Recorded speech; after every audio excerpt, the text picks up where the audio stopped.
กาญจนบุรีเวทีครั้งที่2กรมทางหลวงจัดเวทีฟังความคิดเห็นการขยายเส้นทางหลวงหมายเลข3086บ่อพลอยหนองปลือแบบ4ช่องจราจรปัจจุบันมีเพียง2ช่องทำให้แออัดในการท่องเที่ยวการขนส่งสินค้าภาคเกษตรออกสู่ตลาดสินค้าผู้สื่อข่าวรายงานว่าที่อาคารห้องประชุมพลอยไพลินเทศบาลตำบลบ่อพลอยจังหวัดกาญจนบุรีทางสำนักงานเขตแขวงทางหลวงจังหวัดกาญจนบุรีได้จัดเวทีรับฟังความคิดเห็นการขยายเส้นทางถนนสาย3086จากตัวอำเภอบ่อพลอยไปยังอำเภอหนองปลือจากเดิม2ช่องจราจรปรับเป็น4ช่องจราจรมีระยะทางประมาณ 34.3 กิโลเมตรโดยการจัดเวทีรับฟังความคิดเห็นผลกระทบจากประชาชนที่อยู่ในแนวการขยายพื้นที่ตั้งแต่อำเภอบ่อพลอยไปถึงอำเภอหนองปลือซึ่งทางกรมทางหลวงได้ว่าจ้างให้บริษัทที่ปรึกษาจำนวน3บริษัทให้ดำเนินงานบริการด้านวิศวกรรมการสำรวจและออกแบบรายละเอียดโครงการจ้างวิศวกรที่ปรึกษาสำรวจและออกแบบทางหลวง4ช่องจราจรบนทางหลวงหมายเลข3086ช่วงอำเภอหนองปลืออำเภอบ่อพลอยเพื่อศึกษาและออกแบบทางหลวงจากกรมทางหลวงเชื่อมจากจังหวัดกาญจนบุรีไปยังจังหวัดสุพรรณบุรีสำหรับการตรวจสอบแหล่งโบราณคดีในระยะทาง500เมตรจากระบบสารสนเทศทางภูมิศาสตร์พบแหล่งโบราณคดีเขามุสิช่วงกิโลเมตรที่59+500มีระยะห่างจากกึ่งกลางแนวเส้นทางโครงการ194เมตรจากการประเมินผลกระทบสิ่งแวดล้อมตามประกาศกระทรวงทรัพยากรธรรมชาติและสิ่งแวดล้อมและเมื่อเริ่มโครงการผู้รับจ้างจะต้องดำเนินการดูแลในด้านสิ่งแวดล้อมทุกด้านเน้นปัญหาที่เกิดจากฝุ่นละอองจะต้องนำรถบรรทุกน้ำฉีดพ่นไม่ให้เกิดฝุ่นละอองหรือให้เกิดน้อยที่สุดจนกว่าจะเสร็จสิ้นโครงการและการจัดเวทีรับฟังความคิดเห็นในครั้งนี้เป็นครั้งที่2ผู้เข้าร่วมเวทีต้องการให้เร่งดำเนินการให้เสร็จโดยเร็วรวมถึงฝากถึงสิ่งอำนวยความสะดวกเช่นแหล่งจุดศาลาพักของประชาชนป้ายบอกเส้นทางและแสงสว่างสำหรับจากการรับฟังในครั้งนี้ทางผู้เกี่ยวข้องของกรมทางหลวงได้ชี้แจงว่าตามที่ผู้เข้าร่วมรับฟังความคิดเห็นมานั้นในโครงการมีแบบแผนไว้ทั้งหมดแล้วบางจุดหากต้องการเพิ่มเติมสามารถปรับเพิ่มได้อีกตามที่ชุมชนนั้นๆต้องการเมื่อเสร็จสิ้นขยายเป็น4ช่องจราจรผู้ที่ใช้รถใช้ถนนจะสะดวกมากส่งผลให้การท่องเที่ยวเชื่อมโยงไปยังหลายจังหวัดผ่านได้สะดวกขึ้นด้านการขนส่งสินค้าเกษตรออกไปสู่แหล่งรับซื้อได้สะดวกอนาคตจะเกิดการเปลี่ยนแปลงตามมาอย่างชัดเจนสำนักข่าวกาญจนบุรีเวสต์นิวรายงาน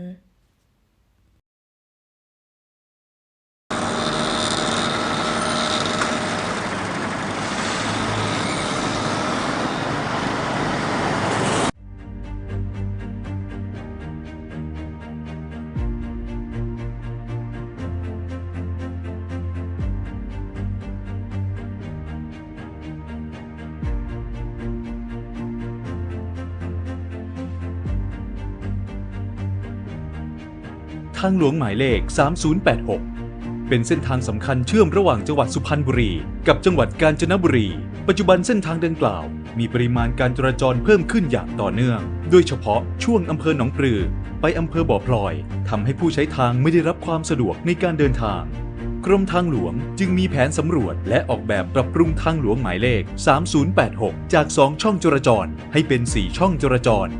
เพื่อแก้ไขปัญหาการจราจรเพิ่มความสะดวกและความปลอดภัยในการเดินทางและการขนส่งสินค้าการพัฒนาทางหลวงสายนี้จึงมีความจำเป็นเร่งด่วนเพื่อเพิ่มประสิทธิภาพการเดินทางลดปัญหาจราจรและยกระดับมาตรฐานความปลอดภัยให้กับผู้ใช้ทางทั้งนี้เพื่อสนับสนุนการขนส่งและเศรษฐกิจของประเทศ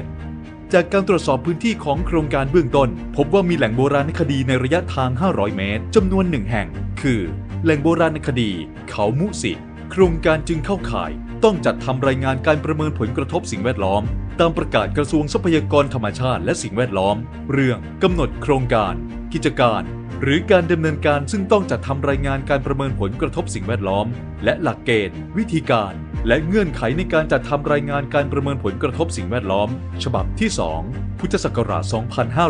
2568 ด้วยเหตุนี้กรมทางหลวงโดยสำนักสำรวจและออกแบบจึงได้ว่าจ้างบริษัทที่ปรึกษาประกอบด้วยบริษัททีมคอนซัลทิงEngineering and Management จำกัดมหาชนบริษัท TLT Consultant จำกัดและบริษัท EM Design and Management จำกัดให้ดำเนินการสำรวจและออกแบบปรับปรุงและแก้ไขปัญหาการจราจรบนทางหลวงหมายเลข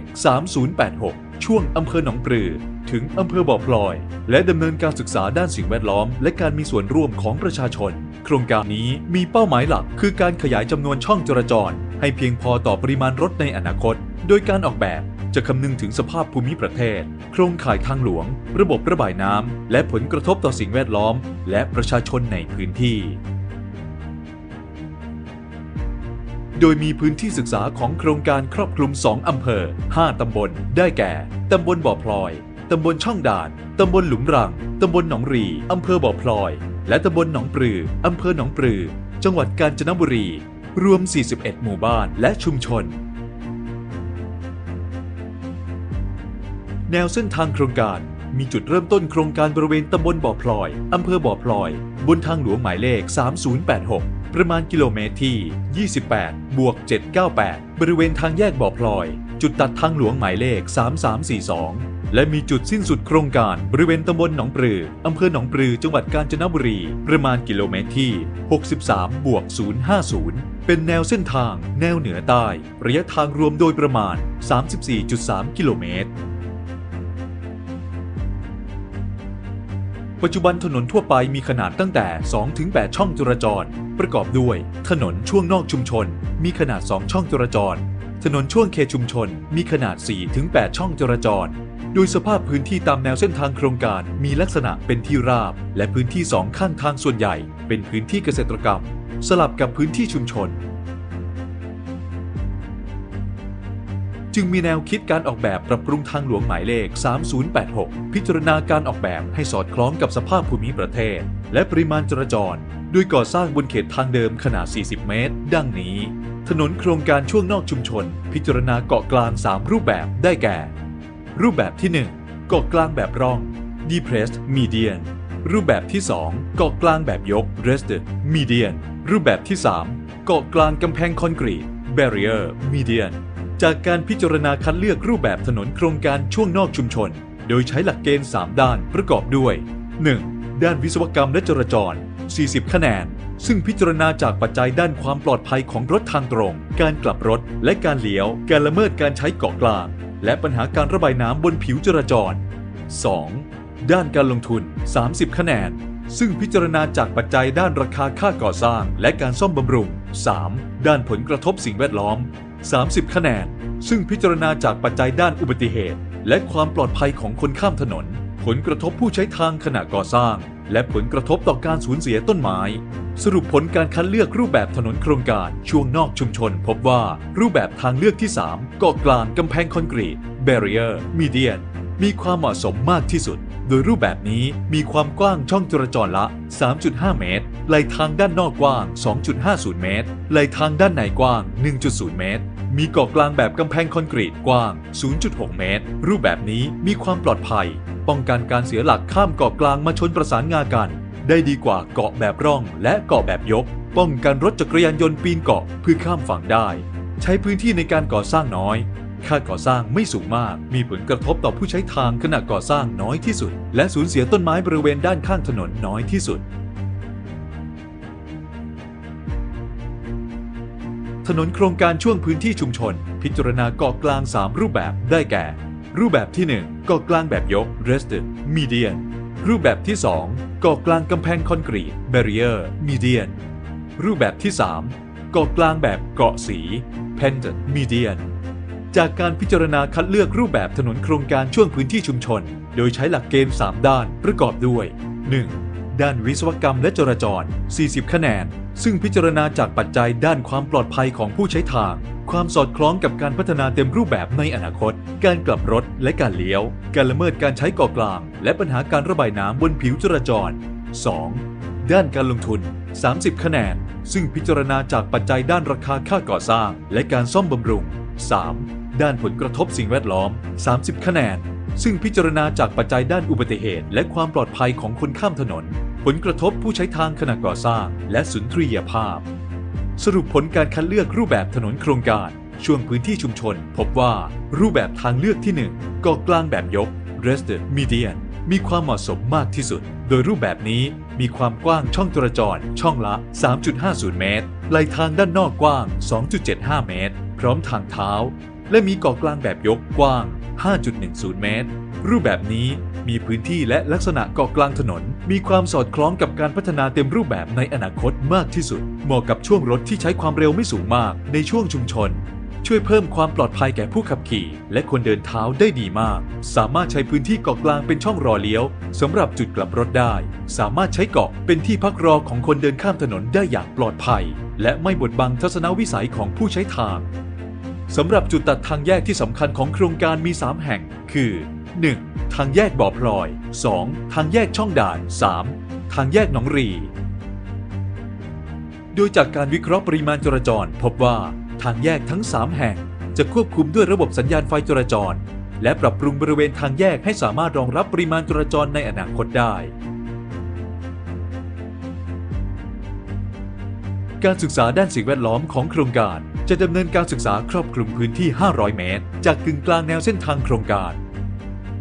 โดยขั้นตอนการศึกษาจะแบ่งออกเป็น2ส่วนหลักคือการศึกษาผลกระทบสิ่งแวดล้อมเบื้องต้นหรือ IEE และการศึกษาผลกระทบสิ่งแวดล้อมขั้นรายละเอียดหรือ EIA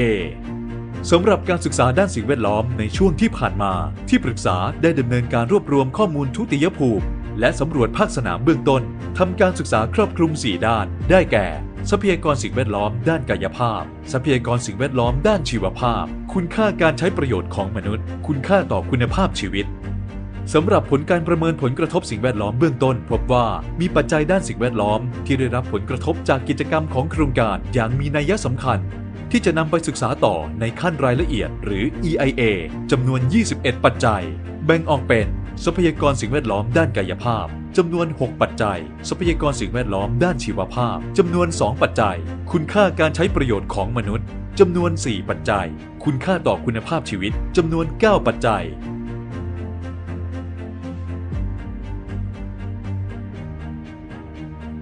ตลอดระยะเวลาของการศึกษาโครงการกรมทางหลวงได้จัดให้มีการรับฟังความคิดเห็นของประชาชนและผู้มีส่วนเกี่ยวข้องทุกภาคส่วนควบคู่ไปกับการประชาสัมพันธ์โครงการผ่านช่องทางต่างๆอาทิเว็บไซต์ Facebook พร้อมทั้ง LINE Official ของโครงการเพื่อนำข้อคิดเห็นต่างๆไปประกอบการศึกษาและพัฒนาโครงการให้มีความเหมาะสมตรงกับความต้องการของประชาชนในพื้นที่อย่างแท้จริงโดยที่ผ่านมาได้เข้าพบหน่วยงานที่เกี่ยวข้องและดำเนินการจัดประชุมปฐมนิเทศโครงการสัมมนาครั้งที่1ในวันที่ 27 พฤษภาคม 2568 และการประชุมเสนอแนวคิดในการกำหนดรูปแบบทางเลือกการพัฒนาโครงการเบื้องต้นกลุ่มย่อยครั้งที่1จำนวน5กลุ่มระหว่างวันที่ 23 ถึง 25 กรกฎาคม 2568 กรมทางหลวงมุ่งหวังเป็นอย่างยิ่งว่าโครงการจ้างวิศวกรที่ปรึกษาสำรวจและออกแบบทางหลวง4ช่องจราจรบนทางหลวงหมายเลข 3086 ช่วงอำเภอหนองปลือถึงอำเภอบ่อพลอยจะได้รับความร่วมมือจากทุกภาคส่วนเพื่อให้การพัฒนาโครงการจะช่วยแก้ปัญหาด้านการจราจรติดขัดเพิ่มความสะดวกรวดเร็วในการเดินทางในพื้นที่ลดโอกาสการเกิดอุบัติเหตุบนทางหลวงช่วยส่งเสริมคุณภาพชีวิตเศรษฐกิจและสังคมโดยรวมของภาครวมทั้งสร้างโอกาสทางการค้าการลงทุนและการท่องเที่ยวให้กับพื้นที่